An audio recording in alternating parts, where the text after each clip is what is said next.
اے ایمان لانے والوں نماز کے قریب مت جانا۔ دیکھیں ذہن کو مائنڈ واش کیا جاتا ہے، وہ کیسے کیا جاتا ہے یہ سمجھ لیجیے۔ ایک شخص کہنے لگا کہ اللہ قرآن میں کہہ رہا ہے 16واں پارہ سورہ مبارکہ کہف آیت نمبر 110، اللہ قرآن میں کہہ رہا ہے قل انما انا بشر مثلکم، اے رسول کہہ دیجئے کہ میں تم جیسا بشر ہوں۔ کہ جب قرآن میں اللہ بشر کہہ رہا ہے تو یہ شیعہ کیوں نہیں مانتے؟ یہ مائنڈ واش کیا جاتا ہے کیا کہ اللہ نے قرآن میں کہا قل انما انا بشر مثلکم، میں تم جیسا بشر ہوں۔ میں اس کوشچن کو یہیں پہ جواب دے کے جا رہا ہوں تاکہ بات ادھوری نہ رہ جائے۔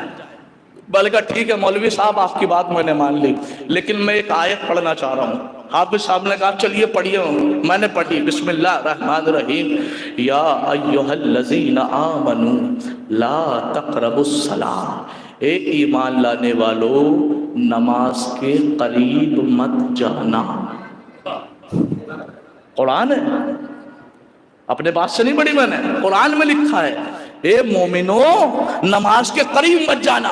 مولوی صاحب کو غصہ آ گیا، کہنے لگے تم نے امانت میں خیانت کی ہے۔ میں نے کہا اس میں کیا خیانت ہو گئی؟ کہنے لگے آپ نے ادھوری آیت پڑھی ہے۔ میں نے کہا پوری آپ پڑھ دیجئے۔ کہنے لگے یا ایھا الذین آمنوا لا تقربوا الصلاۃ وانتم سکارا، اے ایمان لانے والو نماز کے قریب نہ جانا جب تم نشے کی حالت میں ہو۔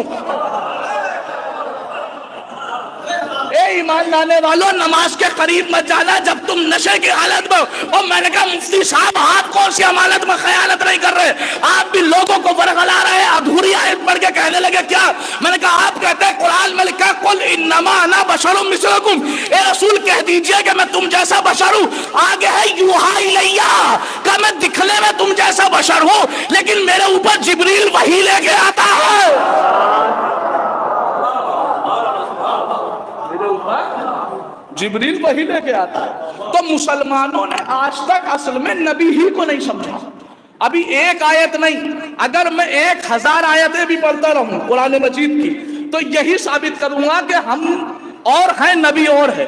قرآن مجید کے مطابق اصل میں اللہ نے نبی جیسا کسی کو بنایا ہی نہیں۔ متوجہ، آدم سے لے کے عیسیٰ تک ہر نبی مفضول ہے، میرا رسول افضل ہے۔ بس یہاں تک مجھے لانا تھا۔